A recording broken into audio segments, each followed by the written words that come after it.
जैसे अगर कभी पूछ ले सप्तांग थ्योरी किसकी, क्या सप्तांग सिद्धांत, ये जो है ये सप्तांग सिद्धांत जो है वो आचार्य चाणक्य का है। इसमें सप्तांग का मतलब होता है कि 7 अंग। किसी भी प्रशासन को चलाने के लिए चाणक्य बोलते हैं कि कम से कम 7 चीजों का होना अनिवार्य है। ठीक है ना, मेरे बात समझ पा रहे? चाणक्य के अनुसार किसी भी प्रशासन को चलाने के लिए या किसी भी राजा के पास कुल 7 चीजों का होना अनिवार्य है। एक राज्य में 7 चीजें होनी चाहिए। ठीक है, इसको देख लेना। दूसरा, मेगास्थनीज नाम का जो व्यक्ति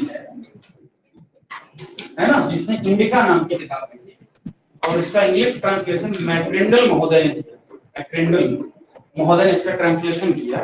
ठीक, मेगास्थनीज बोलता है कि भारत में कुल 7 जातियां हैं। कितनी?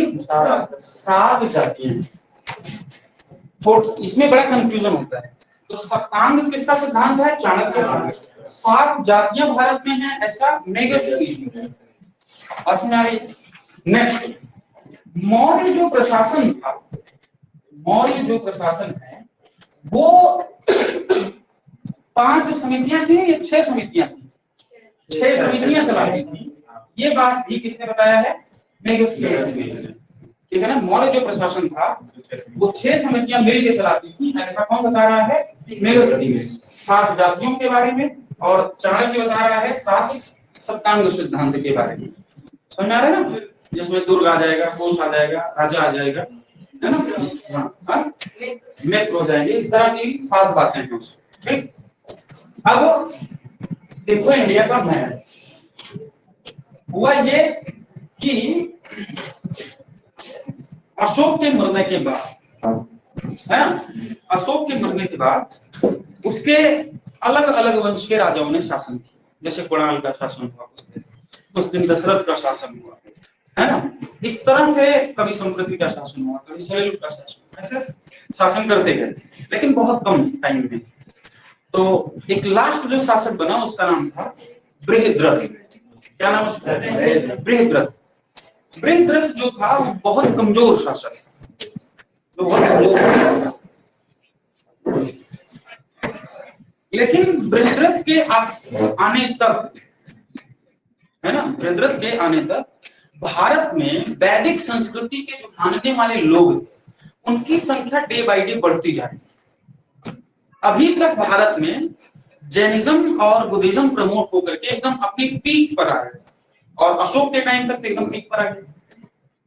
ठीक, और इतिहासकारों के द्वारा ये बताया जाता है कि मौर्यन डायनेस्टी डिक्लाइन करने के बाद भारत में एक लंबे टाइम तक डार्क एज रहा, यानी कि अंधकार युग रहा। बात समझ आ रही है? और ये डार्क एज एक लंबे टाइम तक लेके जाते हैं, लगभग लेके जाते हैं गुप्ता पीरियड। समझ आ रहा है? क्योंकि बृहद्रथ की जो हत्या होती है वो 185 BCE के आसपास हो जाती है, और गुप्ता डायनेस्टी अपने चरम सीमा पर आती है 319 AD के आसपास। बात समझ आ रही है? यानी कि एक लंबा टाइम यहां से यहां तक बीत रहा है। इसी टाइम पीरियड को हम लोग कहते हैं मौर्योत्तर काल। क्या कहते हैं? इसी काल को कहते हैं मौर्योत्तर काल, यानी कि लेटर मौर्य पीरियड। इतिहासकारों का कहना है कि ये जो टाइम बीत रहा है बीच में, ये जो टाइम है मौर्योत्तर काल, इसी को ये लोग कह रहे हैं अंधकार काल। एक लंबे टाइम तक इसको कहा गया डार्क एज, या इसी को कहा गया अंधकार। लेकिन वर्तमान समय में जब न्यू रिसर्च की गई, हिस्ट्री को फिर से रीराइट किया गया, तब जाकर के बताया गया कि नहीं, ये जो बात की जा रही थी पहले हिस्टोरियंस के द्वारा, ये जो लेटर मौर्य टाइम था ये अंधकार था या डार्क एज। अंधकार कहने के पीछे का मतलब था कि इस समय कोई इंपॉर्टेंट राजा नहीं था। अगर इंपॉर्टेंट राजा नहीं है तो कोई ज्यादा बेहतर तरीके से डेवलपमेंट नहीं हुआ होगा, इस तरह की उनकी अपनी सोच थी। लेकिन फिलहाल ये बात कैंसिल हो गई, लोगों ने इसको खारिज कर दिया, क्योंकि जितना ज्यादा डेवलपमेंट इस वाले टाइम में हुआ, इतना डेवलपमेंट आज तक कभी नहीं हुआ। बेसिकली आर्ट के मामले में, कला को ध्यान में अगर रखें, कला को ध्यान में रखें, लिटरेचर को ध्यान में रखें, तो जितना डेवलपमेंट इस टाइम में हुआ उतना कभी नहीं हुआ। बस में आ रही है? तो उन्होंने कहा कि किस आधार पर आप कह रहे हैं कि ये डार्क एज रहा? किस आधार पर आप कह रहे हैं कि ये डार्क एज रहा? क्या सिर्फ पावर का डिसेंट्रलाइजेशन हो गया?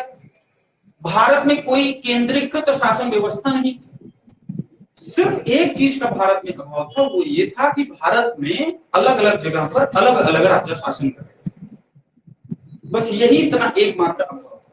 कोई एक ऐसा शक्तिशाली राजा नहीं था जो पूरे भारत को यूनाइट करते हुए एक साथ सभी को कंट्रोल करते हुए रूल कर रहा था। बस यही व्यवस्था यहाँ पर नहीं थी, और सारी की सारी व्यवस्थाएं मौजूदा काल में मौजूद थी।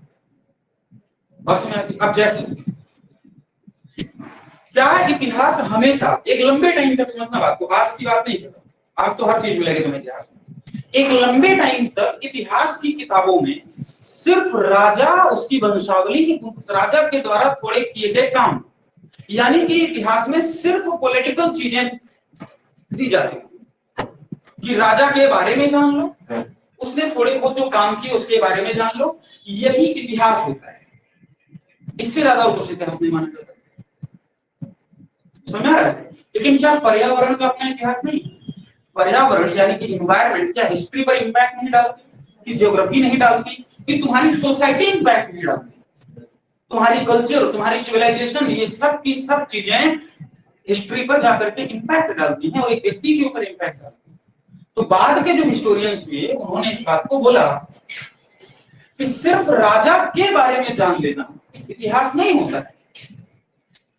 है?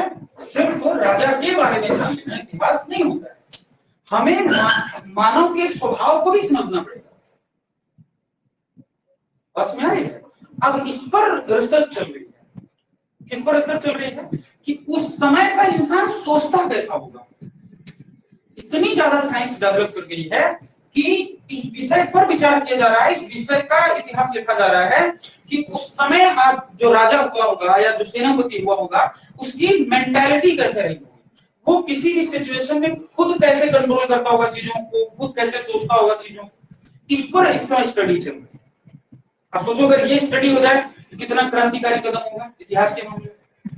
अगर ये पता चल जाए कि वो आदमी इस तरह की बातों को सोच रहा हो, क्योंकि उस समय ज्यादातर तो ऑटोबायोग्राफी लिखी नहीं गई, लोगों ने बायोग्राफी लिखी ज्यादा से ज्यादा, या जो कोर्ट के लोग थे उन्होंने कुछ बातें लिख दी। राजा पर्सनली क्या सोचता था कैसे पता चलता? नहीं पता चलता। और ये अब पता चल जाए कि वो राजा एज इट इज ऐसा सोचता था, साइंस अगर इतनी हेल्प कर दे तो पूरा का पूरा अलग ही कदम हो जाएगा। और उस पर रिसर्च चल रही है साइंस की मदद से, इस पर अच्छी खासी स्टडी हो रही है। और हम लोग जब तक नौकरी पाके बुढ़े हो जाएंगे, अपने बच्चे बच्चे हो जाएंगे, तो हमारे बच्चे पढ़ेंगे कि अकबर ऐसा सोचता था। ये होना है और ये साइंस करके दिखाई देगा, क्योंकि इस पे रिसर्च बहुत तेजी से चल रही है। फिलहाल हम लोगों के सामने नहीं आएगी, क्योंकि अभी प्रोसेस में हम लोगों के बच्चे जब इतिहास पढ़ेंगे तो उनको पता चलेगा कि अकबर पापा हमको ऐसे सोचते थे। यही पता चलेगा। इसमें कोई ऐसा भी नहीं कि असंभव काम है, संभावना पूरी है, क्योंकि दिन पर दिन साइंस तरक्की करती है। सर भूकंप से बचाने साइंस बस तो हो जाएगा। भूकंप से बचाने का दूसरा तरीका ये है कि चांद पे बसाएंगे और क्या सबको थोड़ी बता रहे दिया। देखो साइंस की इतनी औकात नहीं है, साइंस आज तक नेचर को 1% भी समझ नहीं पाई, 1% भी नहीं समझ पाई। इतना सारा डेवलपमेंट होने के बाद, इतनी ज्यादा इन्वेंशन होने के बावजूद साइंस नेचर के बारे में 1% नहीं जान पाई, ना समझ पाई। लेकिन प्रयास पूरा चलता है कि हम जान जाएंगे थोड़े। अब जैसे कोई भी काम असंभव है, कोई भी काम असंभव नहीं, सारी चीजों की संभावना है। ये अनिश्चितताओं का मामला है, कुछ भी संभव है। तो किसने सोचा था कि हम चांद पर जाएंगे? हम गए नहीं। अब बहुत सारे लोगों ने चांद पर अपने फ्लैट वगैरह भी बुक करा दिए हैं। पानी का मामला चल ही रहा, वहां जिस दिन पानी मिल जाएगा अभी वहां भी चला जाएगा, वहां भी दुकान लगा के बैठे बढ़िया है। रिक्शा उक्सा चलेगा, फिर थोड़ा लिटिल बनेगा उधर भी वहां किधर कटेगी है, नालियां भी नहीं होंगी। सारी व्यवस्था करेंगे सारे वहां पर। जब इंसान जहाँ पहुंचता है वो सारी व्यवस्था करके जाता है, उसको व्यवस्था करने में ज्यादा टाइम नहीं लगता।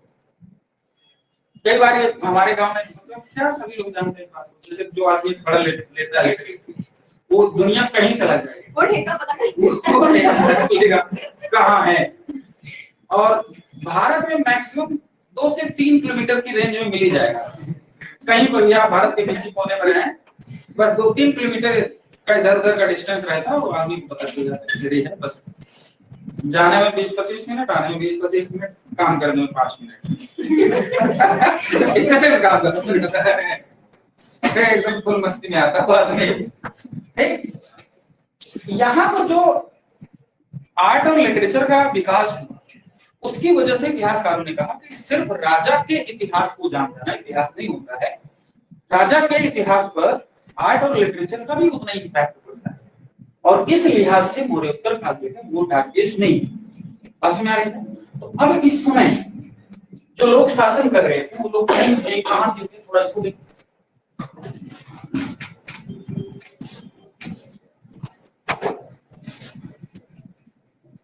ये जो आपको ऊपर का पूरा रीजन दिखाई दे रहा है, यहाँ पर पूरी तरह से विदेशियों का शासन, यानी कि जो विदेशी लोग थे उनका शासन चल रहा है। ओके, और इस वाले पूरे जोन पर जो अपने यहाँ के लोग देशी लोग थे उनका शासन चल रहा है। इस तरह से भारत उस समय तक 2 भाग में डिवाइड हो चुका है, यानी कि नॉर्थ वाला जो रीजन है उस पर विदेशी लोगों का शासन है और जो साउथ वाला पोर्शन है इसमें हमारे अपने नेटिव जो लोग थे उनका शासन। विदेशियों में अगर हम देखें तो इसमें कुछ इंडो ग्रीक आई है ना, शक आ सकते हैं, इसमें कुषाण आ सकते हैं, इसमें पहलव आ सकते हैं, इसमें हूण आ सकते हैं। ऐसे कुछ लोग हैं जो यहाँ पर शासन कर रहे हैं, लेकिन पैरेलल शासन चलेगा, बस यानी पैरेलल शासन चलेगा, यानी कि यहाँ पर ये लोग हैं तो नीचे कौन लोग हैं, यहाँ शुंग लोग होंगे, नीचे कर्ण लोग भी होंगे, चेदी वंश के लोग हैं और सातवाहन डायनेस्टी के लोग हैं। प्रतिहार तो राजपूत हो जाएंगे, वो इसके बाद आएंगे, है ना। और सातवाहन हो सकते हैं, इन लोगों ने अगर नाम सुने हो तो योधे हो सकते हैं। योधे नाम की भी एक जनजाति, मतलब यहाँ एक लड़ाकू जाति थी योधे, है ना। अगर आगे जाकर के पढ़ोगे तो इसीलिए इस समय तक वाकाटक एक मिलेंगे, है ना, वाकाटक मिलते हैं आपको, ये लोग भी हैं। एक और डायनेस्टी इसी टाइम मिलती है, एक है सेन डायनेस्टी, इसी टाइम मिलती है, ठीक। तो लगभग इसमें जिनको देखोगे ये सभी के सभी ब्राह्मण लोग हैं। जैसे ये शुंग ये ब्राह्मण फैमिली, कर्ण पूरी तरह से ब्राह्मण फैमिली है, ठीक है। और ये सातवाहन पूरी तरह से ब्राह्मण फैमिली, योधे पूरी तरह से ब्राह्मण, वाकाटक और सेन के बारे में कहा जाता है ये ब्राह्मण। इसका मतलब है कि इस समय तक आते आते वैदिक प्रतिक्रिया हो चुकी है। भाई क्रिया की प्रतिक्रिया हो जाना, समझते हैं इसको, क्रिया का प्रतिक्रिया एक्शन हो जाना है कि नहीं। तो अभी तक एक्शन मोड में कौन थे, बुद्धिज्म और जैनिज्म अशोक के टाइम तक एकदम अपने पीक पॉइंट पर पहुंचे थे। अब वैदिक धर्म के जो मानने वाले लोग थे, क्योंकि उन्होंने इतनी कमियां गिना दी इनकी कि उसके खिलाफ हो गए लोग। किसके खिलाफ हो गए, बौद्ध धर्म के खिलाफ। तो वैदिक धर्म के लोगों ने फिर से रिएक्ट करना स्टार्ट किया और इनकी कमियों को गिनाना स्टार्ट किया। यानी कि इस समय तक अपने यहाँ अश्वमेध यज्ञ नहीं हो रहे होंगे, वाजपेयी यज्ञ नहीं हो पा रहे होंगे, यानी कि यज्ञ की जितनी व्यवस्थाएं थी वो खत्म कर दी गई, कर्मकांड की सारी व्यवस्थाएं खत्म हो गई। लेकिन वो इस समय अब जागृत है और बुद्धिज्म जो है वो अपने एकदम बॉटम पोजीशन पर जाएगा और यहीं से बुद्धिज्म अपने डिक्लाइन फेज में जाता है और वैदिक धर्म फिर कभी पीछे मुड़ के देखता नहीं। ऐसा क्यों? क्योंकि इनके तुरंत बाद ये जब ये वाले शासन खत्म हो जाएंगे तो इन सभी को मार करके एक नई डायनेस्टी आएगी जिसका नाम है गुप्ता डायनेस्टी, है ना, गुप्ता डायनेस्टी। और गुप्ता डायनेस्टी ने भारत के इतिहास में इतना बड़ा काम किया है जो किसी भी वंश ने नहीं किया। वो भारत में एक नई चीज को इंट्रोड्यूस करते हैं जिसका नाम है मंदिर सिस्टम। क्या नाम है? मंदिर सिस्टम।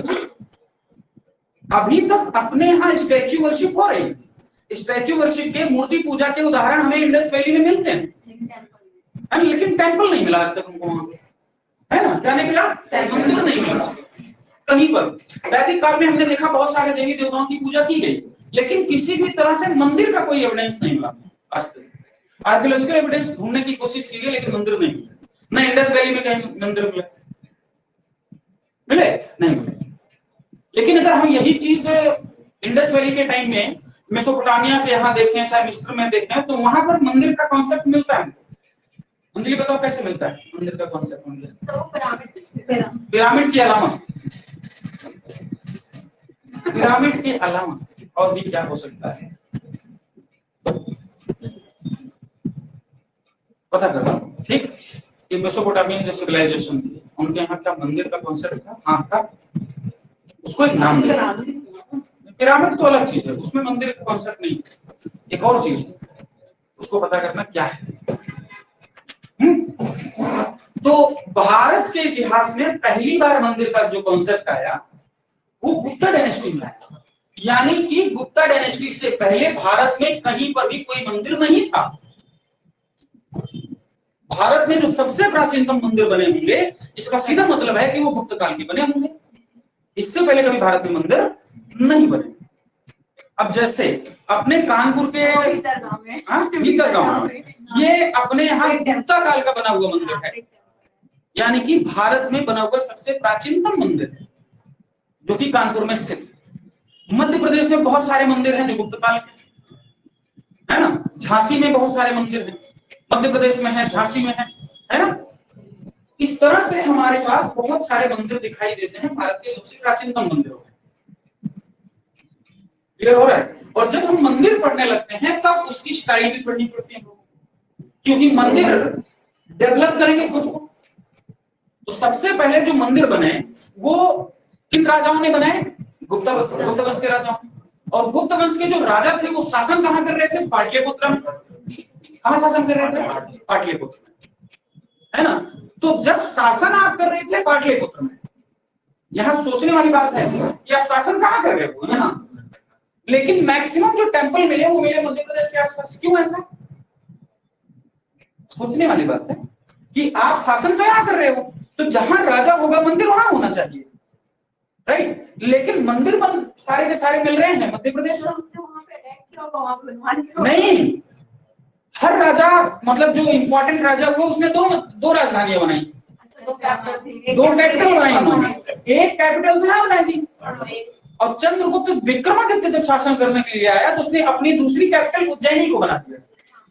एक परमानेंट, हाँ, समझा रहा है। तो उज्जैनी के आसपास पूरी तरह से मंदिर डेवलप किया, इसलिए मैक्सिमम जो मंदिर हमको दिखाई देते हैं गुप्ता पीरियड के, वो उज्जैनी में दिखाई देते हैं, उज्जैनी के आसपास। पार्वती देवी का नचना कुठार मंदिर सतना में मिलता है, जाकर के देखो, है ना। अभी कई मंदिरों की लिस्ट निकलती है, ठीक। तो मंदिर ज्यादातर एमपी में मिले या यूपी में मिले, इसकी वजह ये। लेकिन अब यहां जो मंदिर बने उनकी अपनी स्टाइल भी होगी, उनकी अपनी स्टाइल भी होगी। तो नॉर्थ इंडिया में जितने भी मंदिर मिले वो सारे के सारे मंदिर किस स्टाइल में मिले? नागर शैली में। किस स्टाइल में मिले? नागर स्टाइल में। तो साउथ में अगर हम जाएंगे जब चोल को पढ़ने के लिए, तो चोल एक ऐसे डायनेस्टी के लोग हुए जिन्होंने सर्वाधिक मंदिर बनाए। चोल भी बनाए मंदिर, चालुक्य भी मंदिर बनाए, पल्लव भी बनाए। ये तीनों इसके बाद आएंगे, गुप्ता के बाद। जैसे मौर्यों के बाद ये शासन थे, फिर गुप्ता आएंगे। तो गुप्ता के बाद भी एक बार लोग बताते हैं कि डार्क एज आ जाता है, लेटर गुप्ता वाला। जब हमारे यहाँ हर्षवर्धन शासन कर रहे थे तो नीचे चालुक्य, पल्लव और चोल शासन कर रहे थे। ऊपर में हर्षवर्धन था, नीचे चोल थे, कौन? चालुक्य थे, पल्लव थे। इन लोगों ने भी मंदिर को बहुत ज्यादा डेवलप किया। इनमें पल्लव का बहुत विशेष नाम आता है, चालुक्यों का बहुत सारा नाम आता है और चोलों का नाम आता है। इन लोगों ने जो मंदिर बनाए वो पूरी तरह से मंदिर जो थे वो किस स्टाइल में थे? वो द्रविड़ स्टाइल में। किस स्टाइल में बने? द्रविड़ियन स्टाइल में। इसका मतलब है कि नागर शैली में और द्रविड़ियन शैली में बहुत मेजर डिफरेंस होगा। और आराम से आप दोनों के मंदिर को देखेंगे तो आसानी से दोनों में क्या डिफरेंस है वो आसानी से आप निकाल सकते हैं। यानी कि आपके सामने कई बार हम लोग जाते हैं मंदिर, कभी ये जानने की कोशिश करते हैं कि मंदिर किस स्टाइल में बना होगा, नहीं जानने की कोशिश करते। अब जैसे आप किसी जैसे अपने जगह मंदिर घूमने चले जाओ, तो हम सिर्फ मंदिर घूमने चले जाते हैं, ये जानने की कोशिश नहीं करते कि ये मंदिर किस स्टाइल में बना होगा, ये जानने की कोशिश नहीं करते। अब ये तो हो गया नॉर्थ और हो गया द्रविड़ियन साउथ वाला, लेकिन ईस्टर्न साइड में अलग तरीके के मंदिर मिले। पंचायतन तो अलग शैली, बेसर शैली का एक नया उदाहरण मिला। कौन सी शैली? बेसर शैली का एक नया उदाहरण, जो नागर भी है और द्राविड़ भी है, यानी कि ऐसे मंदिर जिनमें दोनों क्वालिटीज पाई गई वो पाए गए बेसर में, और जो ईस्टर्न साइड में मिले। किस साइड में? ईस्टर्न साइड में। इसके अलावा भी कुछ मंदिर डेवलप हुए जिनको कहा गया पंचायतन। क्या कहा गया? पंचायतन। ये अलग स्टाइल में बने मंदिर। अब इन 4 स्टाइल के अलावा भी ऐसे कुछ मंदिर मिले, है ना, जिनका जो शीर्ष पॉइंट था है, मेरी बात समझो, पूरा का पूरा मंदिर नॉर्थ में है, तो अगर पूरा का पूरा मंदिर नॉर्थ में होगा तो मंदिर नागर में होना चाहिए। ठीक बात, मंदिर नागर में है ना, मंदिर कहाँ है? नागर शैली में। कुछ ऐसे मंदिरों के भी उदाहरण मिले जिनका जो शीर्ष वाला पॉइंट था, ऊपर वाला, है ना, जो ऊपर वाला पॉइंट था वो बना है द्राविड़ में। ऐसे एक ही 2 उदाहरण है अपने देश में, यानी कि मंदिर पूरी तरह से बना किसमें? नागर स्टाइल में। टॉप पोजीशन उन्होंने थोड़ा सा अलग रूप दे दिया और कर दिया पूरा द्राविड़। ये भी सवाल पूछे गए। समझ आ रहा है क्या कह रहा हूं? ये सारे की सभी की लिस्ट है। मंदिर किसने बनाए, किस वंश से संबंधित मंदिर है, किस स्टाइल में बने मंदिर है, किस देवता को समर्पित मंदिर है, ये भी सवाल पूछा जाता है। किस देवता को समर्पित मंदिर है? जैसे अब तुमसे पूछ लिया जाए लेपाक्षी टेम्पल, तुमने नाम सुना है? नहीं सुना? लेपाक्षी टेम्पल बहुत शानदार टेम्पल। मीनाक्षी तुमने सुना होगा, लेपाक्षी भी टेम्पल है साउथ में, बड़ा गजब का ही मंदिर है। भगवान राम से संबंधित मंदिर है, जटायु से, भगवान राम और जटायु से संबंधित मंदिर है। सुना है? अब इतना ही नहीं सवाल पूछा जाएगा, इसके अलावा सवाल पूछा जाएगा कि मंदिर के अंदर घुस के पूछेंगे। हाँ, मंदिर के अंदर घुस के पूछेंगे क्या कि गर्भगृह क्या होते हैं, विमान क्या होते हैं, कलश क्या होते हैं, शिखर क्या होता है, समझ आ रहा है, प्रदक्षिणा क्या होती है, दक्षिणापथ क्या होता है, इस तरह के सवाल पूछते हैं। अब इससे अलग डिफरेंट क्या पूछा जा सकता है? द्राविड़ शैली की एक मंदिर दे देंगे, द्राविड़ शैली का, उसमें कहेंगे कि इस मंदिर की क्या विशेषता नहीं, क्या विशेषता नहीं, जैसे कि जो जिस स्टेज होता है मंदिर बनाने के एक स्टेज चाहिए ना, वो वर्गाकार है कि आयताकार है, यानी कि स्क्वायर फॉर्म में है या रेक्टेंगल फॉर्म में है।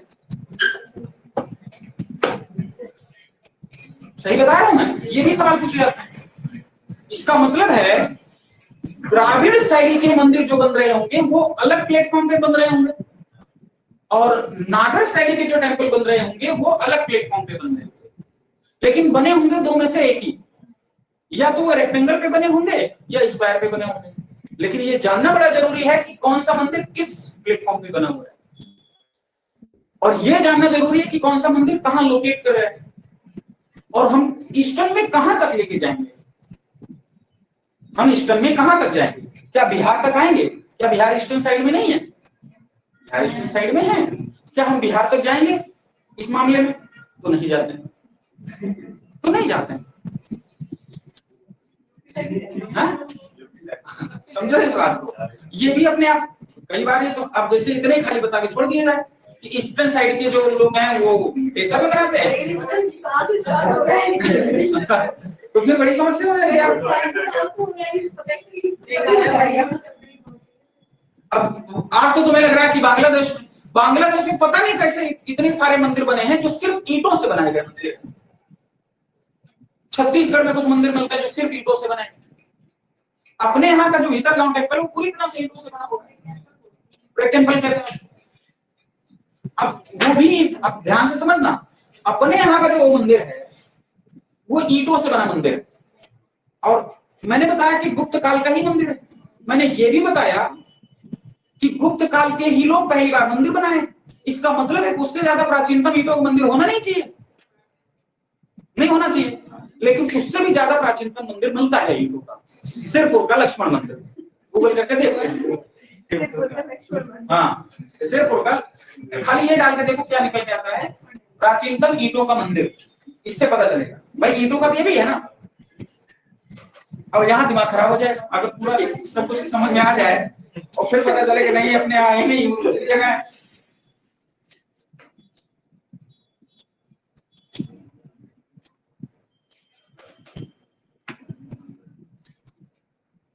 इंडिया में डाला है गोल्ड स्प्रिट टेंपल इंडिया तो ये भी लगा हुआ था। और कुछ नहीं आ रहा है, सिरपुर का लक्ष्मण मंदिर आ रहा है, देखो इसमें ये देखो किधर पहुंच जा रहा है। ये गवर्नमेंट भी काम कर रहा है, वेबसाइट इसमें भी भीतर पहुंच गया। अच्छा सिरपुर का लक्ष्मण मंदिर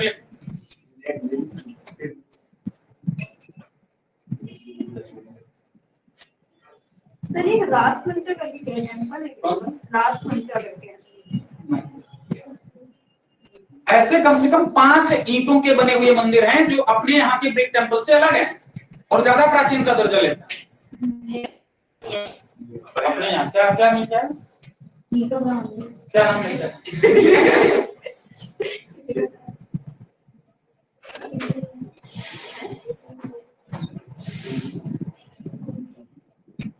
तुम्हारा नाम क्या है पूजा? पूजा क्या?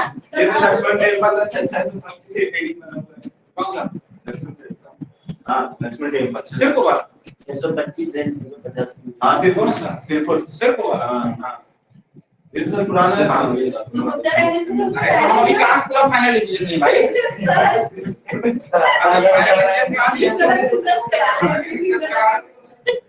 सर अपना काम रोज करा रहे हैं।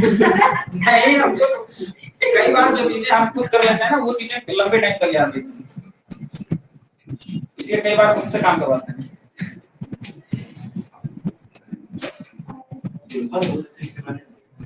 Lakshman temple is 10th century में टेम्पल कैसे हो जाएगा? 10th सेंचुरी का जब ओल्डेस्ट कैसे हो सकता है ये? चलो हम इसको साबित कर देते हैं। ये तो हम तो लास्ट का ये बात नहीं है, वो सेंचुरी है इसमें 685 के 650 एडी लिखा है। क्या सर आप बताइए। एक 10th सेंचुरी का है। चलो ठीक, कोई बात चल रहा है कोई ठीक है। गुप्तों ने जो भारत की जो सबसे महानतम देन है वो मंदिर स्टाइल, नहीं तो आज बीजेपी शासन में नहीं बीजेपी क्या कर रही है।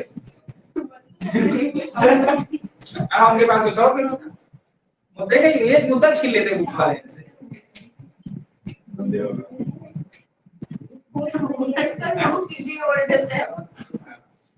ठीक, तो गुप्तों की जो सबसे बड़ी देन है वो भारत में ये, और गुप्तों ने वैदिक धर्म को मौर्योत्तर से ज्यादा उठा लिया ऊंचा, वैदिक धर्म से भी ज्यादा ऊंचा उठाया गुप्तों ने, क्योंकि इनके जितने मंदिर बने वो भगवान के को समर्पित हुए, और वो बेसिकली चाहे भगवान शिव को बने हो, चाहे लक्ष्मण को बने, चाहे राम को बने। और दूसरी सबसे इंपॉर्टेंट बात, इनके प्रत्येक मंदिरों में कहीं ना कहीं रामायण और महाभारत की झलकियां दिखाई देती हैं। जब आप भीतर गांव के टेंपल पे जाएंगे, उनकी दीवारों को देखेंगे तो उसमें कुछ खाने बने हुए हैं, उन खानों पर कुछ मूर्तियां रखी हुई हैं, और उनके जब देखेंगे तो उस पर रामायण और महाभारत से संबंधित पेंटिंग्स मिलती हैं। तो सर ये आर्कियोलॉजिकल एविडेंस हो गया ना रामायण महाभारत को हिस्टोरियन को मिला था, कहाँ हो गया सब वो उनके तो टेंपल ही मिल रहा है या ये किसी व्यक्ति ने बनवाया? राम ने थोड़े बनवाया है भैया। अब 100 साल के बाद अभी राम मंदिर बन रहा है जनवरी में, 100-200 साल के बाद वो आर्कियोलॉजिकल एविडेंस माना जाएगा? माना जाएगा? कहीं कभी नहीं माना जाएगा। किसी व्यक्ति ने बनाया था, वो उस व्यक्ति की आस्था का विषय था। उसी तरह से भक्तों ने जो बनवाया उनकी आस्था का विषय है। भाई हम आर्कियोलॉजिकल एविडेंस उस समय का मानेंगे जो उस व्यक्ति से संबंधित हो, उसी के टाइम का। ये हमें पता है, जिस सिंपल बात कि राम धनुष चलाते थे, धनुष हमें मिलना चाहिए, सिंपल बात है। जब तक हमें धनुष नहीं मिलेगा वो वाला है ना कि राम ने इसको चलाया होगा। राम ने धनुष तोड़ा था, सीता की शादी से पहले, वो कहाँ है? वो धनुष मिलना चाहिए कि हाँ राम ने धनुष तोड़ा था, वो नहीं मिला हमको। कृष्ण जी बांसुरी बजाते थे, बांसुरी वो सब मिलना चाहिए हमको, उन्हें नहीं। अब यहाँ देखो सनौली में तांबे का रथ मिला कि नहीं मिला? तांबे उसमें लकड़ी लगी है भैया, तांबे का रथ जरूर है, लेकिन उसमें मैक्सिमम पार्ट सारे लकड़ी के हैं। ऐसे थोड़े मान लेंगे, थोड़ी ना मान लिया, उसकी बकायदा कार्बन डेटिंग की जाती है, करना पड़ता है, मानते हैं, प्रूव करते हैं ना। नहीं एसआई वालों को सीधा सीधा कहना है भैया तो चंदूगढ़ से लिपस्टिक मिल रही है, वो काहे नहीं मिल रही? वो भी तो मिलनी चाहिए लिपस्टिक, तभी तो चीज है तो मिलना चाहिए भाई। भाई हमारे यहाँ जाकर के देखेंगे हम लोग तो हमारे यहाँ डेयरी उत्पादन के केंद्र मिले, ये भी पता चला कि हमारे यहाँ डेयरी उत्पादन होता था, लोग मिल्क बेचा करते थे। आज की प्रथा नहीं, बहुत पुरानी प्रथा है। इसका मतलब कि डेयरी उत्पादन में हमारे यहाँ लोग लगे हुए थे। अभी नई रिसर्च हुई इंडस वैली की, पता चल गया। उनका कहना यही है कि राम एक दिन ऐतिहासिक पुरुष साबित होंगे राम एक दिन ऐतिहासिक पुरुष साबित होंगे। बस ये है कि हम हॉरिजॉन्टल खुदाई कर रहे हैं, अभी वर्टिकल कर रहे हैं, इसलिए नहीं मिल पा रहा है। जिस समय हम हॉरिजॉन्टल करेंगे पता चल जाएगा। हो सकता है आने वाली पीढ़ी हम लोगों की पढ़ें कि नहीं राम से मार्क्सवादी सभी राम भक्तों को इसी खुदाई में लगा दीजिए, उसको रोजगार भी मिल जाएगा। तो जिस तरह से अपने यहाँ इतने लोगों ने शासन किए हैं, है ना, जिस तरह से इतने लोगों ने अपने देश में शासन किया। अब जैसे इसमें एक शब्द आया इंडो ग्रीक, क्या शब्द आया? इंडो ग्रीक, ठीक है। इंडो और ग्रीक यानी कि इनको हिंदी में कहते हैं हिंद यवन, है ना, हिंद यवन शासन, ठीक। तो इसका मतलब है इससे पहले क्या भारत में यवन शासन करने नहीं आए थे, जिनको चंद्रगुप्त मौर्य ने हरा के वापस कर दिया, ठीक। तो जब तक मौर्यन टाइम पीरियड रहा तब तक यवनों की हिम्मत नहीं हुई तो भारत पर अटैक करना। लेकिन क्योंकि भारत में अब जो सेंट्रल पावर थी वो कमजोर हो रही बृहद्रथ के रूप में, तो फिर से यवनों को लगा कि यार ये हमारा पुराना क्षेत्र है, इसको जीतना चाहिए। मतलब फिर यवनों ने फिर से एक बार सोचा कि एक बार फिर अटैक किया। तो डेमेट्रियस नाम का एक यवन दिखाई देता हमको पहली बार, जो यहाँ पर पहली बार अटैक करने की कोशिश करता है। लेकिन वो अपनी पूरी कल्चर और सिविलाइजेशन को हमारे साथ मिक्स कर लेता है, उनमें अंतर करना बहुत कठिन हो जाता है। जैसे हमारे यहाँ एंग्लो इंडियन हो जाते हैं, वैसे क्योंकि उन्होंने हमारी कल्चर सभ्यता एक्सेप्ट कर ली, वैसे ही यवनों ने भी जब हमारी कल्चर हमारी सभ्यता को एक्सेप्ट कर लिया, हमारे यहाँ की महिलाओं से उन्होंने शादियां कर ली और उनसे उत्पन्न हुई संतानें आगे जाके भारत में शासक बनी। समझ रहा है? हमारे यहाँ की महिलाओं के साथ शादी की, उनसे उत्पन्न जो संतानें थी, है ना, वो हमारे यहाँ आकर के शासक बन गई। जैसे हम लोग जब कुषाण वंश को पढ़ेंगे उसमें कई बार नाम पढ़ते हैं कुजुल कटफिसस, नाम सुना होगा। फिर हम नाम सुनते हैं बिल कटफिसस, ये नाम है। लेकिन फिर उसके बाद हम नाम सुनते हैं हुबिश्क, फिर हम नाम सुनते हैं कनिष्क, नाम आते हैं ना। अब ये देखो, एक तो नाम है कुजुल कटफिसस, एक नाम है बिल कटफिसस। ये दोनों शासक अफगानिस्तान रीजन में शासन कर रहे थे, इसलिए इनके ऊपर भारतीय संस्कृति का उतना प्रभाव नहीं आया। लेकिन जैसे ही कनिष्क पेशावर आ जाता है और मथुरा में अपनी कैपिटल बना लेता है, इंडियन कल्चर और सिविलाइजेशन पूरा इंपैक्ट पड़ता है और नाम चेंज हो जाता है, उसका हो जाता है उसका नाम कनिष्क। और कनिष्क जो नाम है वो भारतीय संस्कृति से मिलता जुलता है, नहीं मिल रहा है, पूरी तरह से मिल रहा है। ये किसका परिणाम है? ये आपने हमारे सभ्यता और संस्कृति को एक्सेप्ट किया बात किया, और फिर हमें भी आपत्ति नहीं हुई आपको एक्सेप्ट करना है ना। जैसे हमें मुगलों को एक्सेप्ट करने में ज्यादा दिक्कत नहीं हुई, हमें सारी समस्या बाबर के साथ में थी, क्योंकि बाबर जो था पूरी तरह से बाहरी था, उज्बेकिस्तान में पैदा हुआ, मंगोल जाति से उत्पन्न हुआ था। लेकिन बाबर जब शासन करने आया, उसकी जो पीढ़ियां थी वो यहीं बस गई।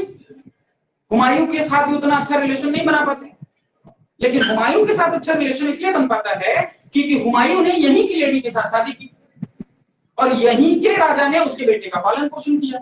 नाम है अकबर, और हिंदू संस्कृति का प्रभाव पड़ जाता है उसको। इसलिए अकबर से हमारी जो हमारा जो लगाव है वो ज्यादा बढ़ जाता है कंपेयर देन बाबर और हुमायूं से नहीं बढ़ जाता। और फिर अकबर से ही जो संतान पैदा हो रही है जहांगीर, वो तो राजस्थान की बेटी से उत्पन्न संतान, राम ने महत्व दिया है उसका। और हम उसको देख रहे हैं कि वो जुआ भी खेल रहा है दीपावली के दिन। कान में बाली पहनने की जो परंपरा आज एक्सेप्ट हुई है, वो पहली बार जहांगीर ने स्टार्ट की अपने देश में। हाँ, दरगाह पे भी जाता था, तभी स्टार्ट की थी उसने, उनको सम्मान दिया। हाँ, इसका मतलब है कि जब आपने हमारी सभ्यता और संस्कृति को एक्सेप्ट कर लिया तो हमें विशेष आपत्ति नहीं हुई आपके साथ मेलजोल बढ़ाने में, हमने एक्सेप्ट कर लिया आपको। हमने बाद में आप 1857 की क्रांति में हमारे यहाँ के सभी लोग लालायित थे कि बहादुर शाह जफर हमारे लीडर बन जाए, चाहे वो नाना साहब रहे हो, चाहे वो तात्या टोपे रहे हो, चाहे रानी लक्ष्मीबाई रही, चाहे कुंवर सिंह रहे। हमारे यहाँ के जितने भी लीडर्स थे वो यही सिर्फ चाहते थे कि हमारे नेता बहादुर शाह जफर बने। अगर हम उनको एक्सेप्ट नहीं करते तो हमारे यहाँ के लोग उनको क्यों अपना नेता बनाने की कोशिश करते हैं? बोलते थे तुम बाहरी थे, तुमको नहीं बनाएंगे। जैसे इंडियंस के लिए ईस्ट इंडिया कंपनी बाहरी थी, वैसे आप भी बाहरी थे, लेकिन क्योंकि वो अपनी सभ्यता और संस्कृति को भारत में शामिल कर चुके थे, हमारी सभ्यता से संस्कृति से मेलजोल बढ़ा लिए थे, पूरी तरह से भूल गई थी दोनों संस्कृतियां। गंगा जमुनी की एक नई तहजीब, एक नई धारा बह रही थी भारत में। भारत के लोगों को ज्यादा आपत्ति नहीं थी। जैसे भारत के लोगों को एंग्लो इंडियंस को अपने यहाँ सांसद बनाने में आपत्ति नहीं होती, कहाँ होती आपत्ति? टीएमसी के एक दो हैं मतलब नेता जो एंग्लो इंडियंस थे, उनको सांसद बनाए हमने। हाँ, ममता बनर्जी के भी तो वैसे आपत्ति नहीं होती। एंग्लो इंडियंस थे, कभी आप पता करना। टीएमसी के कुछ नेता ऐसे थे जो एंग्लो इंडियन है कंप्लीटली, और वो आज भी सांसद हैं, यानी कि पार्लियामेंट में बैठे, हमें कोई आपत्ति नहीं है। वैसे वो किसी को भी बना सकती है, कोई उनको नहीं बनाने की थोड़ी बात है। सांसद बनाया किसने? ममता बनर्जी ने कहा बनाया है। सांसद तो हमारे ही लोगों ने बनाया होगा। दादा भाई नौरोजी अगर वहां सांसद बने, वहां के लोगों ने बनाया, वो भी हाउस ऑफ कॉमन्स में बनाया, हाउस ऑफ लॉर्ड का मेंबर नहीं था। और वो भी जो है सांसद, वो हाउस ऑफ कॉमन्स का मेंबर है, न कि अपने यहाँ लोकसभा का मेंबर है, न कि राज्यसभा। राज्यसभा का है चलो नॉमिनेट कर दिया तो आ गए, नहीं भाई, नॉमिनेट नहीं हुआ। लोकसभा में वैसे भी नॉमिनेशन वाला जो मामला है वो भी खत्म किया जा रहा है। शायद 2 नॉमिनेट होते थे, है ना, वो भी खत्म हो रहा है शायद, या हम नॉमिनेट भी नहीं करेंगे तुमको। अब पूरी तरह तो नॉमिनेशन की जरूरत है, सीधा इलेक्ट होकर क्या। इसका मतलब है कि हमारे यहाँ पर एंग्लो इंडियंस को वो पूरा महत्व मिला जो एक आम आदमी को मिलता अपने देश में। क्यों मिला? क्योंकि आपने हमारी सभ्यता और संस्कृति को अपनाया। आप उसके साथ खिलवाड़ करेंगे तो प्रेम अपना लेंगे में आपको कहाँ अपनाएंगे।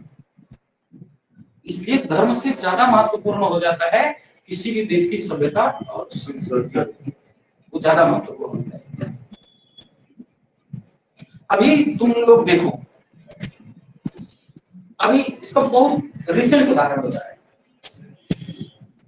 पिछले 3-4 सालों में विराट कोहली का बीजेपी ने कभी समर्थन नहीं किया, और अभी कमेंट कर रहे हैं कभी समर्थन नहीं किया बंदा ने, बीजेपी ने कभी समर्थन नहीं किया। क्यों? क्योंकि मात्र उसका एक स्टेटमेंट था। किसी पत्रकार ने उससे पूछा कि क्या आप पूजा वगैरह करते हैं? उसने सिर्फ पलट के और बड़ा ही कुटिल मुस्कान में मुस्कुरा, पूजा पाठ इतने कहा। हाँ, पूजा पाठ ऐसे बोला था ना, बोला हाँ, ऐसा कुछ बोला था। वो कंटिन्यू क्यों जाते हैं फिर? अरे यही तो बात है, इतना ही खाली बोला था और बीजेपी ने इसको पकड़ लिया। और बीजेपी की जो स्लीपर सेल्स है स्लीपर सेल्स है, वो क्या है, एक्टिव मोड में आ गए, सोशल मीडिया पे बैंड बजा के रख दी। और बंदा भी महाकालेश्वर मंदिर में दर्शन किया पत्नी के साथ है। किसी भी बीजेपी के कार्यकर्ता ने ये नहीं कहा कि वो स्वार्थी होकर के खेला, सब निकाली सेल्फलेस होकर के खेला। उसको कैप्टन रोहित शर्मा का इंस्ट्रक्शन पहले से होता है कि आपको टिकना है, इसलिए वो धीरे धीरे खेलता है। ये नया इंटरप्रिटेशन लाया है, लोग क्या क्या बोल रहे हैं। समझ आ रहा है? ये नया इंटरप्रिटेशन था कि कैप्टन रोहित शर्मा का उसको ऑलरेडी इंस्ट्रक्शन होता है कि आपको टिक के आना है। मैं तो मुझे जो करना मैं कर दिया हूं, तुम्हें रुकना है। एक आदमी मैं भेज रहा हूं, वहां जो मारेगा कौन? अय्यर मारेगा, सुमन गिल मारेगा, वो मारेंगे, उनको खाली अपना विकेट बचा के रखना है, उनको आना नहीं वापस। ये क्यों रची भाई? क्योंकि वो तुम्हारी सभ्यता में घुल गया। तो तुम जो मानना चाह रहे थे, जो तुम मुझसे करवाना चाह रहे थे, तो कर रहा है भाई। अब कोई आलोचना नहीं हो रही है। सर ये राजनीति है, पूरी तरह से राजनीति। अब तुम जरा समझो मोहम्मद शमी को लेकर के क्या मामला होगा। मोहम्मद शमी को भारत के प्रधानमंत्री ने बधाई दी है। मोहम्मद शमी को भारत के प्रधानमंत्री ने बधाई दी, जबकि उसके ऊपर फिक्सिंग का आरोप लगा चुकी उसकी वाइफ। क्या नाम उसका? जहां शाह, ऐसा पता नहीं कोई नाम बकवास लेडी। सर उसके ऊपर तो देशद्रोही का भी आरोप देशद्रोही का आरोप लगाया उसने, उलझुलू टाइप के आरोप लगाया उसके ऊपर। पूरा करियर नाश होने के प्रकार किया गया उस आदमी का। स्टोरी तो बहुत ही ज्यादा खतरनाक, बड़ी डेंजरस। हाँ, सुसाइड अटेम्प्ट किया उसने, कमबैक किया, वो गजब का किया। भारत के प्रधानमंत्री जो आरएसएस के कट्टर प्रचारक हुआ करते थे, टाइम बधाई दे रहे मोहम्मद शमी को। अब इसके पीछे जाने की कोशिश करोगे तो तुम्हें खूब अच्छे से समझ में आ जाएगा कि मोहम्मद शमी का जो झुकाव है पूरी तरह से बीजेपी अप्रोच में आ गया है पिछले कुछ समय में। अगर वो जिंदा बचा तो इसमें बीजेपी का बहुत बड़ा हाथ। और फिर जाकर के मोहम्मद शमी का शिया और सुन्नी ढूंढोगे, पता आएगा शिया है वो आदमी, और बीजेपी को शिया से ज्यादा लगा हुआ है बजाय सुन्नी। इसमें गजब की राजनीति है कि अगर कोई घटना घटित हो रही है तो उसके पीछे कारण होता है, ऐसा नहीं हो जाता। बहुत ज्यादा मैटर करता है किसी व्यक्ति के लिए उसकी सभ्यता को मानना, उसकी संस्कृति। तो कोई भी देश आपको अपनी सभ्यता और मतलब आप अपनाने की कोशिश तभी करेगा जब आप उसकी सभ्यता और संस्कृति को अपना लें, है कि नहीं? तो जिसने भी हमारे देश की सभ्यता और संस्कृति में मिलने और रचने बसने की कोशिश की, हमने उसको पूरा तहे दिल के साथ स्वागत किया। हमारे यहाँ देखिए देव भव की परंपरा है, लेकिन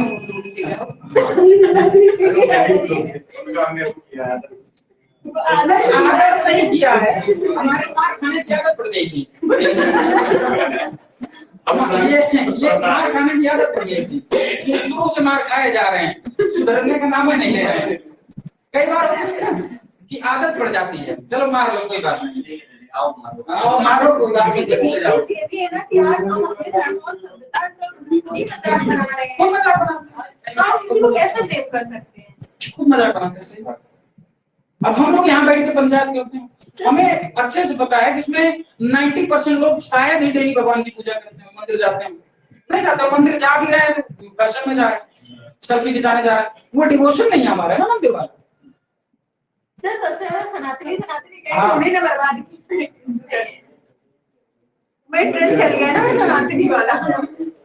अब वहां देखो ऋषि सुनक जो है वहां सुंदरकांड करवा रहा है अपने देश में, उसका अलग ही स्वैग चल रहा है, वो बैठ के अपनी पत्नी के साथ सुंदरकांड का पाठ करा रहा है।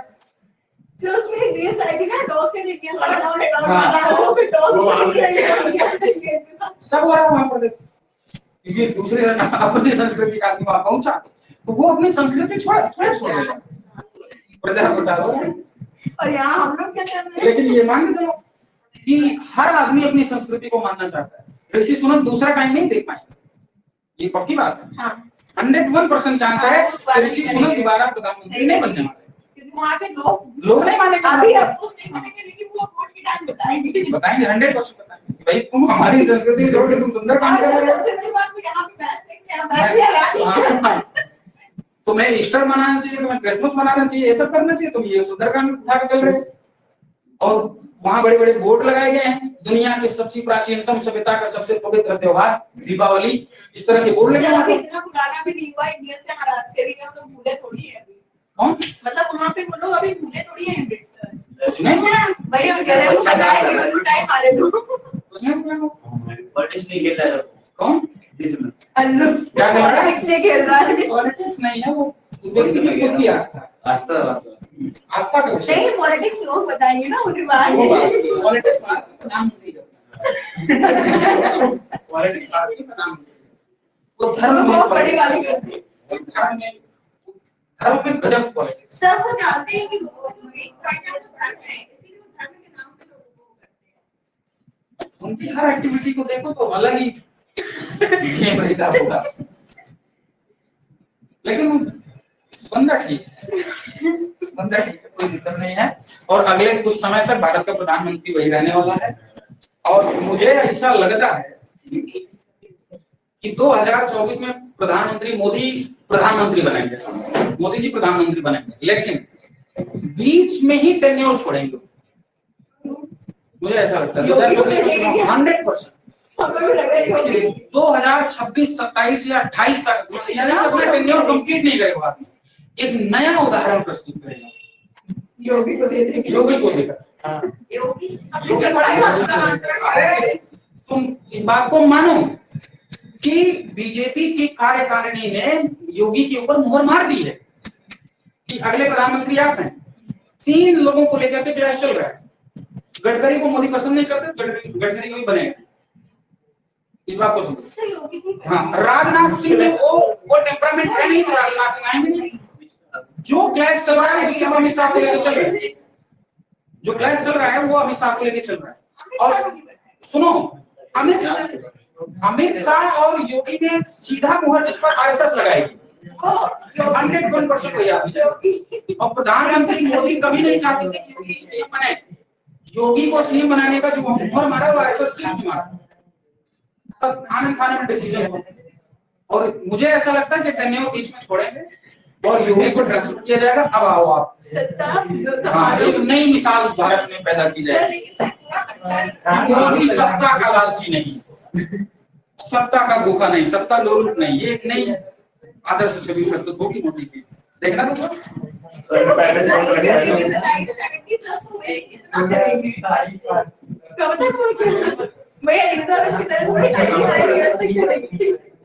चलिए इंडो ग्रीक का तो इंडो ग्रीक को हम पढ़ेंगे तो कुछ इसमें राजा हमको मिलते हैं, है ना। इसमें बहुत सारे हमको राजा दिखाई देते हैं इंडो ग्रीक में, और ये वेस्टर्न साइड में शासन करते हैं इंडो ग्रीक में, ठीक है। इंडो ग्रीक में कुछ राजाओं के नाम बता सकते हो? डेमेट्रियस बहुत बड़ा राजा है, डेमेट्रियस, मिनांडर ये राजा है, ठीक है ना। इंडो ग्रीक में इस तरह के कुछ प्रसिद्ध राजा हैं, चाहे डेमेट्रियस हो चाहे वो मिनांडर रहा हो, ठीक है। दूसरा कौन सा है? शकों में एक बड़ा प्रसिद्ध राजा हुआ जिसका नाम है रुद्रदामन। हाँ, एक बहुत बड़ा राजा हुआ जस्टन, है ना। इस तरह के कुछ वीआईपी राजा हुए शकों में, इनको पढ़ना पड़ता है। अब रुद्रदामन जो है वो पूरी तरह से भारतीय संस्कृति को एक्सेप्ट कर लेता है, भारतीय महिला से विवाह कर लेता है, अपने बेटी की शादी करा देता है, तो पूरी तरह से भारतीय सभ्यता के साथ रच बस। इसलिए हमको इसको एक्सेप्ट करने में कोई विशेष समस्या नहीं है, इसीलिए तो हमें सच संबंध एक्सेप्ट करने में दिक्कत नहीं है। समझा? इस हो गया ये कुषाण। कुषाण में तो पूरी तरह से कनिष्क का नाम आ ही जाता है, और कनिष्क तो द्वितीय अशोक हो जाता है अपने यहाँ, पूरी तरह से बुद्धिज्म को मानने वाले व्यक्ति हो जाते हैं। सर गजनवी जो आए थे वो लोग भी तो अपने गुजरात का ही वंशज मानते थे ना। कौन? हाँ, गजनवी आए थे ना, इसी को मानते एक कनिष्क हो गया। पहलों में एक बड़ा शासक आता है और बड़ा शानदार आदमी है जिसका नाम है गोंडो फर्नीस। नाम सुना है आदमी का? गोंडो फर्नीस नाम, जिसने बड़ा शानदार अभिलेख निकलवाया जिसका नाम है तख्ते बही अभिलेख। तख्ते बही अभिलेख नाम है। और इसी के टाइम में पहली बार एक ईसाई भारत में आता है जिसका नाम है सेंट थॉमस। मैलापुर में स्टेट है तमिलनाडु, चाकू मार के हत्या की गई सेंट थॉमस। ये फर्स्ट सेंचुरी बीसी के आसपास पहला भारत में आने वाला ईसाई है। इससे पहले भारत में कभी ईसाई नहीं आया। पहली बार कोई भारत में ईसाई आया उस व्यक्ति का नाम क्या है? Saint Thomas. जो किसके टाइम पीरियड में आया? 1919 के टाइम। ठीक, ये पहला वंश का राजा।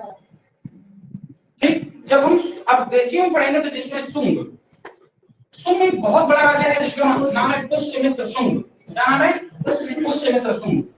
ये पूरी तरह से ब्राह्मण था, खुद को अद्वितीय ब्राह्मण कहता है ना। इसी के टाइम में इसके पुरोहित हुए कौन? पतंजलि साहब, महर्षि पतंजलि इसी के दरबार में रहते थे। उन्होंने ही इसके लिए 2 अश्वमेध यज्ञ करवाए। इसी के समय मनुस्मृति की रचना की। मनुस्मृति जो है वो इसी के टाइम में लिखी गई।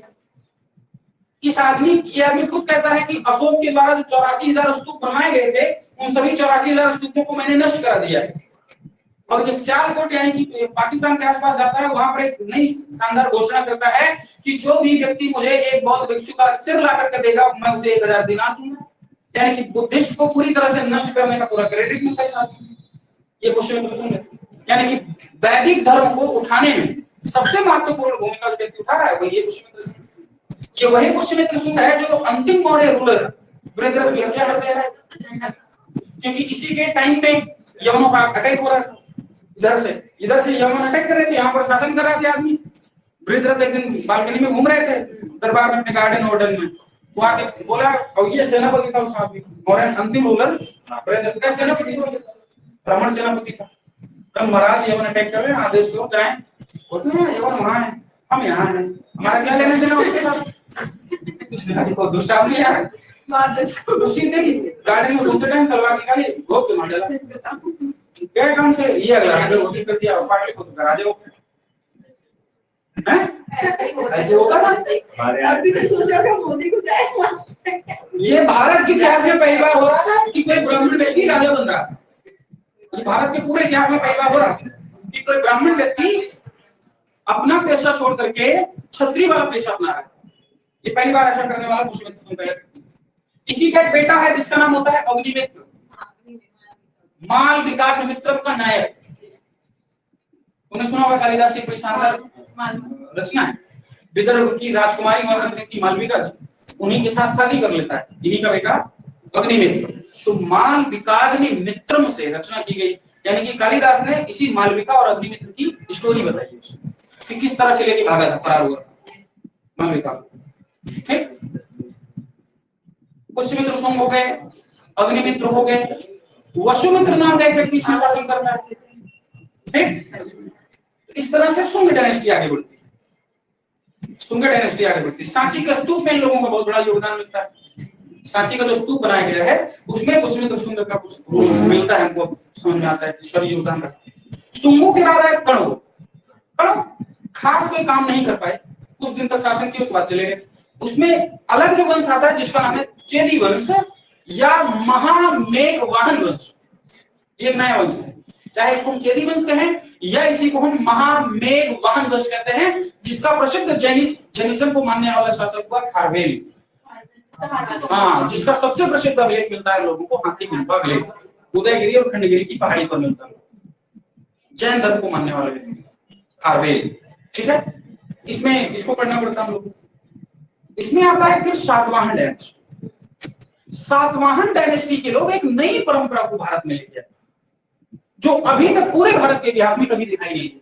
2-3 बड़े साम्राज्य इनके यहां जो नाम मिलते हैं, पहली बात तो ये कि यज्ञश्री सातकर्णी, वशिष्ठी पुत्र पुलमावी, गौतमी पुत्र सातकर्णी, है ना। तो पहले इन लोगों ने अपनी माता को इंपॉर्टेंस दी, यानी कि कहा जाता है कि भारत का ये पहला वंश है जो मातृसत्तात्मक वंश को चला। लेकिन राजा तो सारे पुरुषों बन रहे थे, नाम ले रहे थे आप तो खाली। दूसरा, ये पहले ऐसे वंश के लोग थे जिन्होंने शीशे के सिक्के चलाए। तीसरा, जो सबसे डायनेमिक काम था इनका, जो राजा था, जो पुरुष था इनके वंश में, वो मानता तो था ब्राह्मण धर्म को, लेकिन इनकी महिलाएं पूजा भगवान बुद्ध की पूजा करती थी। महिलाएं कितना डायनेमिक काम था। सवाल पूछा पीसीएस ने कि भारत का एकमात्र ऐसा वंश जिसमें पुरुष और महिला अलग ब्राह्मण धर्म को मानते थे और महिलाएं बौद्ध धर्म को मानती थी। ये कौन सा धर्म है? सातवाहन। तो सातवाहन में इस तरह के नेक्स्ट है यौधेय। इनका उल्लेख हमको पानीपत सोनीपत साइड में मिलता है। ये कहां के आसपास मिलते हैं इनके सिक्के? पानीपत सोनीपत साइड में इनके सिक्के मिलते हैं। इनके बारे में चाणक्य ने इनको शस्त्रोपजीवी संघ कहा है। क्या कहा है? शस्त्रोपजीवी संघ कहा है। मतलब ये एक ऐसी वंशावली के लोग हैं जो अपने सर्वाइवल के लिए युद्ध भी कर सकते हैं, यानी कि शस्त्र उठा सकते हैं, जीविका पार्जन के लिए खेती भी कर सकते हैं। हाँ, सब मतलब हर सिचुएशन में खुद को ढालने वाले लोग यौधेय कहते हैं। अगला नाम है वाकाटक। इनमें एक बहुत बड़ा राजा मिलता है विंध्याचल जो इनका फाउंडर है वाकाटक। वाकाटकों का पूरा संदर्भ मिलता है गुप्तों के साथ में। गुप्तों से पहले के लोग हैं। अब यहां ध्यान से समझना कि अब एक नई रिसर्च हुई कि गुप्ता काल को स्वर्णिम काल कहा जाता है, गोल्डन एरा कहा जाता है। ये न्यू डिस्कवरी चल रही है, नई खोज चल रही है कि जो गुप्ता पीरियड में जो काम हुए हैं आर्ट और लिटरेचर को ध्यान में रखते हुए, जिसकी वजह से उसको गोल्डन एरा कहा गया, वो सारा का सारा काम वाकाटकों ने किया। तो गुप्ता एज को गोल्डन एरा नहीं बोलना है, किसको बोलना है? वाकाटकों को बोलना है। समझा ना? ये नई रिसर्च हुई कि जो भी काम हम अभी तक हम पढ़ते हैं कि ये काम गुप्तों ने कर दिए, ये सब कर दिए, वो काम गुप्तों ने नहीं किए बल्कि वाकाटकों ने किए। नहीं, अभी नहीं। रिसर्च हो रही है, लक्षण दिखाई दे रहे हैं। हाँ, लक्षण दिखाई दे रहे हैं कि वाकाटकों का काम है। ये आधा ऐसे करके कर देंगे, ये आधे इतना ऐसे क्यों देगा?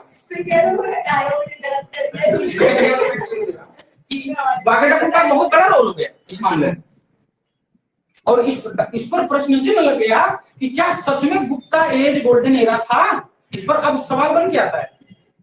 हो गया उसी में सवाल। इसमें सवाल बन सकता है, इसमें सवाल बन सकता है क्योंकि इस पर रिसर्च चल रही है। ठीक ठाक रिसर्च चल रही है।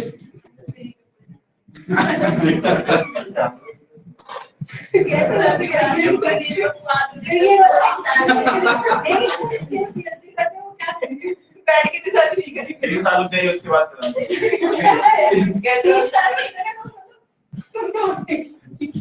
और सेन लोग भी ब्राह्मण धर्म को मानने वाले लोग है ना। सेन वंश में एक बड़ा प्रसिद्ध राजा हुआ अंतिम समय में लक्ष्मण सेन, जिसके समय बख्तियार खिलजी आ जाता है अटैक करने के लिए नालंदा। हाँ, ऐसे कुछ मामला उसी समय आ जाता है। तो लेकिन एक लंबे समय से वंश चल रहा था, बाकी हाँ लखनऊ के कैप्टन बना लिया था लोगों ने। ये भी बेसिकली ब्राह्मण धर्म को मानने वाले लोग, शुरुआत से इनका शासन चल रहा था। तो एक टाइम में इतने सारे लोग भारत में शासन कर रहे थे, पैरेलल शासन चल रहे हैं। एक खत्म हुआ दूसरा आ गया, दूसरा खत्म हुआ तीसरा आ गया, और सब शासन सर लक्ष्मण से लेके बंगाल में था ना? हाँ, बंगाल का शासन, ये बंगाल का शासन, ठीक है। तो उत्तर से लेकर दक्षिण तक पूरा भारत में शासन चल रहा है। बस यही था कि कोई सेंट्रलाइज्ड गवर्नमेंट नहीं थी, पूरा का पूरा डिसेंट्रलाइजेशन चल रहा था, विकेंद्रीकृत शासन था। ऐसा शासन चल रहा था, लेकिन छह सभी के सभी है ना, सब इंडिपेंडेंट थे। लेकिन जैसे इस बात को मानो कि औरंगजेब के मरने के बाद हम लोग मान लेते हैं कि मुगल साम्राज्य को डिक्लाइन, क्यों डिक्लाइन कर दिया, पूरी तरह से समाप्त कर दिया। लेकिन अब जरा समझो कि किसी भी साम्राज्य के डिक्लाइन होने का मतलब है कि वहां का आर्ट और लिटरेचर भी डिक्लाइन करेगा। यानी कि चाहे वो चित्रकला रही हो, चाहे वो वास्तुकला रही हो, चाहे वो मूर्ति कला रही हो, चाहे वो डांसिंग रहा हो, चाहे वो संगीत का मामला रहा हो, सब डिक्लाइन करेगा। इसका मतलब है कि उस देश में ये सारी चीजें खत्म हो गई होंगी, है ना। तो अवध में बैठे वाजिद अली शाह परी खाना क्यों बना रखे और ये क्यों बोल रहे थे बाबुल मेरा नैहर छूटा जाए, और ठुमरी पे डांस क्यों कर रहे थे? हाँ, इसका मतलब क्या हुआ है, आर्ट का सिर्फ वहां से खिसकना हुआ है, यानी कि आर्ट वहां से खिसक करके अवध में आ गई, बंगाल में आ गई, हैदराबाद में चली गई और राजपूताना में चली गई, अलग अलग चला गया, बस इतना ही तो हुआ है। सर उसका डिसेंट्रलाइजेशन ही हुआ। मतलब ये जो कह देते हैं कि डिक्लाइन कर गया, डिक्लाइन नहीं हुआ है, बस उसका अलग अलग जगह पर विस्तार हुआ है। राजपूताना में जाकर के देखो गजब की चित्रकारी की गई है, गजब की पेंटिंग्स बनती वहां पर। बनी ठनी नाम की गजब की पेंटिंग्स है किशनगढ़ शैली में, बनी ठनी पढ़ना उसके बारे में, उसे भारत की मोनालिसा कहा जाता है, बनी ठनी, इतनी शानदार उसकी तुलना की जाती है। भाई लियोनार्डो दा विंची ने जो पिक्चर बनाई थी, दुनिया की सबसे प्रसिद्ध पिक्चर मोनालिसा, उसकी तुलना की जाती है अपने राजस्थान की किशनगढ़ शैली में बनाई गई पेंटिंग बनी ठनी के साथ। और चित्रकला में राजपूताना ने बहुत बड़ा योगदान किया अपना। संगीत के कितने घराने हमको बनारस में मिलते हैं, संगीत के कितने घराने हमको अवध में दिखाई देते हैं। हाँ यही है बनी ठनी, है कि नहीं? ये पेंटिंग है, इसका मतलब है कि ना वो बड़ी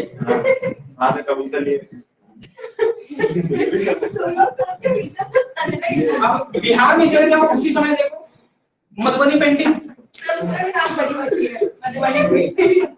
मधुबनी पेंटिंग दुनिया में उसका नाम प्रसिद्ध है, मधुबनी पेंटिंग का। सर वो बहुत ज्यादा मतलब तुमने पेंटिंग के बारे में काम किया था, बताओ उसके बारे में, तुमने हाथ से बनाई है? सर वो मिथिला आर्ट है, मतलब जो भगवान राम आए थे उसी जगह से डेकोरेट किया गया था, अयोध्या को उसी पे। इसका मतलब है कि संगीत हो, चाहे डांस हो, चाहे म्यूजिक हो, चाहे वास्तुकला हो, चाहे वो मूर्ति कला रही हो, किसी एक व्यक्ति की बकौती नहीं रही हो। तो इससे वजह से कि वो वहां पर नहीं हुआ इसलिए डार्क एज हो गया भारत में, निहायत बकवास बात है, वो उसका अलग अलग विस्तार हुआ। आपने बिना रिसर्च के प्रूव कर दिया कि डार्क एज नहीं है। बात तो यही है ना। आगे तो डिक्लाइन होने का मतलब जब भी आपको ये कहा जाए, किसी भी पीरियड को लेकर के कहा जाए कि ये डार्क एज, तो तुरंत वहां कंट्रास्ट करो, समझ आ रहा है ना भाई? इतिहासकारों के अगेंस्ट में जाने का मतलब है कि आप नए एविडेंस देंगे, एक नया इंटरप्रिटेशन डालेंगे, अपना डालेंगे ना, तो आप हर व्यक्ति से एक अलग उत्तर देंगे, ये बढ़िया बात है। उसके लिए आपको फैक्ट देना पड़ेगा, ठीक ठाक। सर अभी कल हमारे डिबेट कंपटीशन था, तो मेरा जो अपोनेंट था उसने गलत फैक्ट्स कर दिए, तो मैंने उसका अपोज कर दिया था, मतलब उसमें डिबेट में था ही आपको काउंटर करना था बाद में, मैंने उसे काउंटर कर दिया क्योंकि उसने बोला था कि जो हमारा वोट का रेशियो है, मतलब वो परसेंटेज है वो 50 है, लेकिन 50% कभी नहीं गया है।